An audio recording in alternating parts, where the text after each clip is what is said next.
Futures, they're on the upside after they closed higher yesterday after U.S. Treasury Secretary Steven Mnuchin said he presented a $916 billion stimulus proposal to House Speaker Nancy Pelosi. That's a slightly larger package than the bipartisan proposal of $908 billion, but Nancy Pelosi answered on Twitter that the president's proposal, which cuts unemployment insurance by $140 billion US compared to the framework, is unacceptable.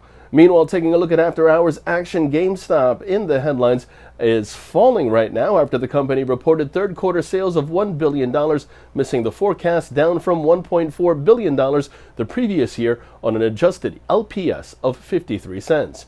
Chewy also in the headlines, announcing third-quarter LPS of 8 cents, worse than expected and up from an LPS of 10 cents last year on net sales of $1.8 billion US. And then there's Baxter International, a healthcare company, has been approached for healthcare management solutions provider Omnicell regarding a takeover. This reported by Bloomberg, citing people familiar with the matter. Now, taking a look at today's market action, there's no major earnings due out today, but on the economic docket, there is some activity. Before the opening bell, we have the release of the NBA 30-year mortgage rate. And then after the opening bell, we have the release of wholesale inventories, as well as JOLTS jobs openings. Now, taking a look at the markets, the SP500 is where we begin. That sees the bias remain bullish, and that's in focus. The relative strength index mixed to bullish. Long positions above 36.96 are favored, with targets at 37.26 and 37.37 in extension.